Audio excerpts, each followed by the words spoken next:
The Ray Boss Tower, which is named as the Trial of the Great King in the JP version, is localized into the Elite Tower as what they call in the EN version.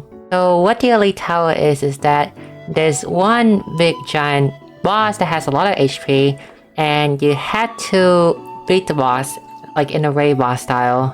As in each attempt that you fight the boss, it will last for 20 turns, but the boss HP will carry between each round you fight, and you can take as many attempts as possible until the boss is dead.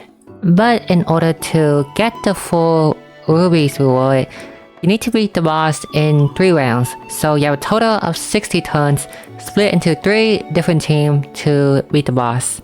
And now there's a few things I want to note. First is that the boss will change the weakness every 20% of health missing. So after you deplete the boss from 100 to 80% and then to 60%, the boss weakness will change.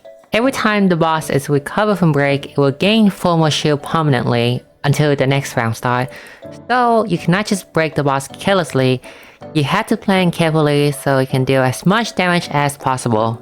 Second is that once you hit the turn limit, which is 20 turns, everyone will be blasted by the overkill explosion, and then it will make everyone on your team faint. And third is the most important thing to know. Let's say that Yu is on the first team and Yu faint from the overkill explosion from the time limit. You can still bring Yu to the second fight if you can somehow recover Yu to full health.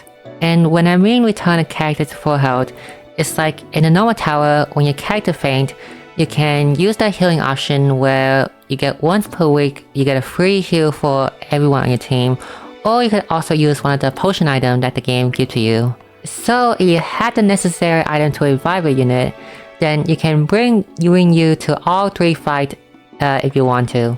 And this is not just only for Yu or for just one character only.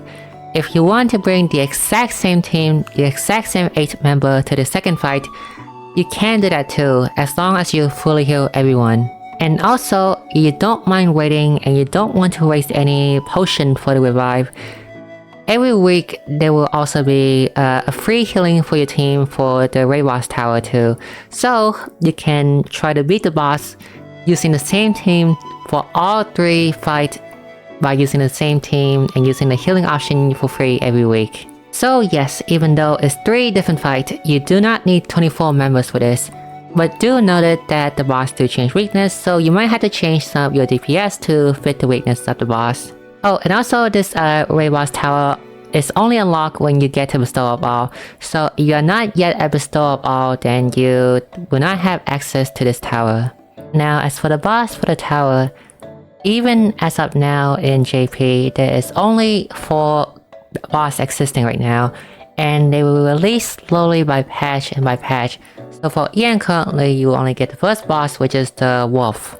The Dread Wolf has 8 million HP. Its gimmick is that its attack won't deal as much damage, but it will try to inflict bleeding on you. And if you are bleeding and you get hit by one of the attack, you will take a lot more damage, so watch out for that. In most of its weakness, the wolf is primarily weak to sword, so you have strong sword character like Rat and Rondo, then they will be extremely useful for this boss fight. Now as for the reward, if you beat each boss within 3 teams or 3 fights or less, you will get a total of 200 rubies and 2 accessories. The Wolf 2 accessory is that one gives you a chance to inflict bleeding when using attack, and the other one, if you have the other accessory that the Wolf gives equipped, then when there's a bleeding enemy, you will also recover 40 SP to yourself every turn. The accessories are unique to each boss, so the effect will be varied depending on the boss you fight.